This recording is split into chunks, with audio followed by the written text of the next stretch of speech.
Remember when Wamadimpos said this to Gachagua when he went for a 1-week prayer fast in the forest? Unajua hawezi kuwa wewe unanyanyasa watu, you've bullied people for 2 years. Unatajwa wiki moja unalia. For 2 years. Unabuli kila mtu, hii county ndio huyo. Hii county ndio huyo. Unatajwa wiki moja, unazama, unalia. You know bullies are the biggest cowards. Do you know that? Bullies are the maka unaenda sijui kwa msitu, sijui wapi.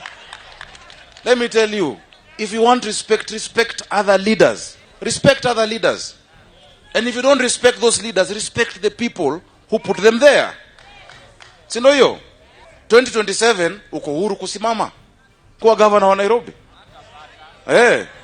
Niseme ama nisiseme? Niseme ama nisiseme? Nitoboe ama nisitoboe? Well, as we speak, 70 MCAs have signed Sakaja'S impeachment motion. Here they are celebrating.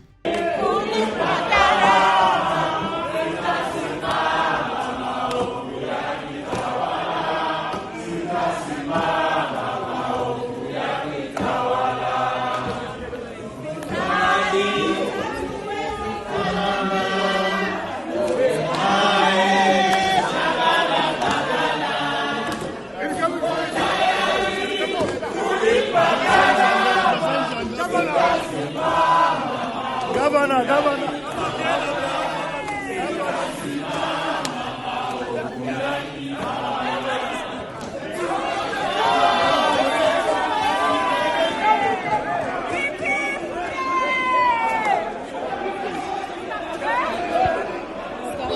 Now in this video, I want us to look into some of the reasons why MCAs want to impeach Sakaja and also whether or not he'll survive. And with no further ado, let's get after it. Now the first reason for Sakaja'S impeachment is stalled projects. Just listen into this. We have had stalled projects where we have not received any answers from the executive.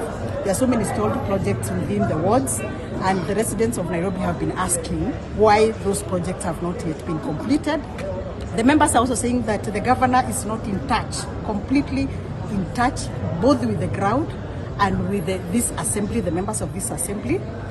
3/4 of the members who make calls to the governor, he does not reply or call back to these members. So there's a question of communication between the executive and the... Now, hapo kwa stalled projects, neza unga hawa MCAs mkono. If you check in with huyu MCA wa Roysambu, Sospita, at the inception of hii serikali yake ya Roysambu hapo, in 2022, we put together roads that need to be addressed. In fact, they reached out to me to suggest roads in my area. And one of the roads nilipeana, ni ile inatoka hapo from my studio, all the way to White House, all the way to Thome Classic, ukienda hapo loft ile club ilifungwa sababu ya kelele. That road was one of the roads that Sakaja identified. And he came there with the area MCA, and all the people were Thome, and they launched the road. And he even put a billboard pale at the entrance with Sakaja in the MCA saying that they're the ones working on the road. Then all they did was put gravel, na hizo kabro zote zikaletwa zikawekwa kando ya barabara, and they have never touched that road ever again. So now the people are saying huyu MCA ni mkora, huyu Sospita ataenda one term, because why is he launching projects that he can't finish? Kumbe ni Sakaja, cause pesa inatoka kwa governor na county. MCAs can only submit the roads and hope that they will be done. Sakaja is not doing the road, simu. So now MCAs wameamua, if you are going to come and launch projects with us and then leave us to be crucified by the people because you don't want to finish the project, then we will also crucify you early, we uende nyumbani sisi tukufuate after 2 or 3 years. That is what is happening. Don't launch what you can't finish. Even better, don't launch what you don't have a budget for. Delay the launch until you have the money so that when you launch something uko 100% sure hii kitu inaenda kuisha unless contractor ibe pesa, and that's another case, anapelekwa kotini na anafungwa for 40-30 years. So this is just a classic case of tit for tat. Wewe ukituseti kama MCAs na sisi pia tunakuseti, tunatoka draw 1-1. Now the second issue informing Sakaja'S impeachment is the Ward Development Fund. Just listen into this.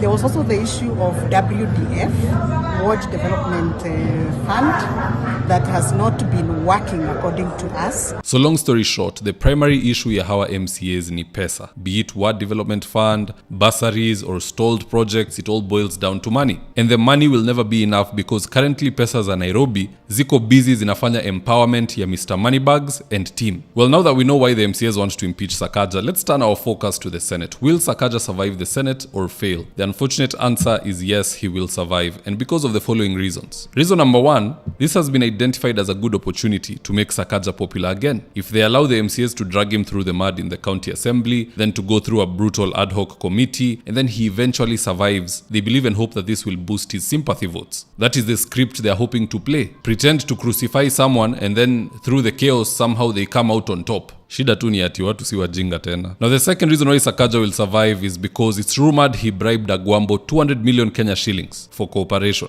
Na hii pesa hatujui ilikuwa one-off ama ni annual, but whatever it is, it was enough for Raila Odinga to betray his own son Babu Owino and go for mtoto wa nje na kuendorse yeye. Do you see how politics is a dirty game? Imagine mentoring somebody who is a child in politics. Umemchukua akiwa university. You have groomed him through your party ODM. He has grown in that party. Now he is a man, he wants to go for something. Lakini sababu ya hii hongo imekuja huku kando, you discard this one and you go to support that one. That is very reckless and it is the height of betrayal in politics. It's so sickening, but hiyo ndo hali ya mambo. So Raila's marupurupu could very well rescue Sakaja. Now on a personal note, do I want Sakaja to go home or do I want him to stay? I would rather have Sakaja stay. Reason being, him going home is not realistic. The moment Raila na Ruto wameshikana, they have the numbers. But him staying gives us a very good opportunity to give him a resounding defeat in 2027. Hii hakuna deep state, hakuna DCI, hakuna EACC. On that day, they will all be irrelevant. It's just like on Judgment Day. Whether you are a billionaire, a millionaire, a trillionaire, or broke, your financial status does not matter. It is only your deeds. Now, watu wako na date with the president, and they also have a date with the governor of Nairobi. As far as people are concerned, these two, alongside Ishungwa, are the most arrogant leaders elected today. Na ile kutumwa watu watatumwa nyumbani. Woe unto Sakaja and the others. Because if MCAs have turned against you, you best believe if you survive, of which you are likely to, unfortunately, these people will be campaigning against you kwa ground. Sababu umewaseti, I don't expect Sospita to go to the ground kusema ana support Sakaja. He will lose that race, hapo hiyo wadi ya Roysambu. So he will be fighting the governor for his own survival. Multiply that by all the other words. Game over. Anywho, what say you guys? Do drop me your comments in the comment section below and I'll do my best to read them and to give you a response. And with that, here's today's ad of the day. If you're in need of electrical wiring, solar installation, or electrical fittings such as strip lights, snake lights, downlighters, or chandeliers, contact Engineer Wycliffe at 0707 476602 and he'll get your house dapped up.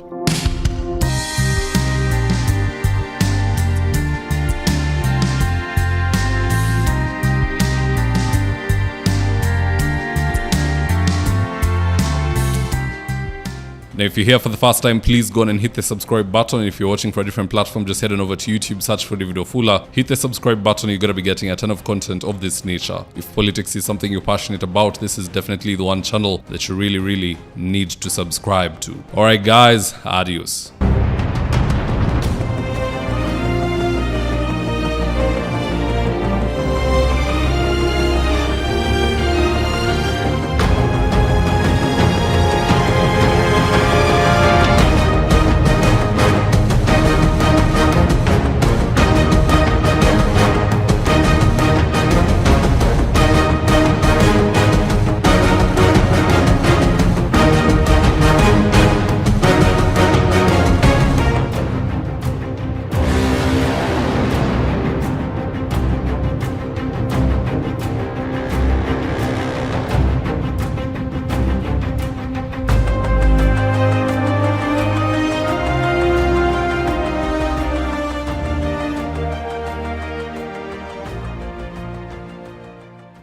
Thank you for choosing Davidwafula as your primary news platform.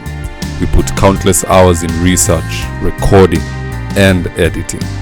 By showing up each and every day to watch our videos, you encourage us to generate more videos for the viewers.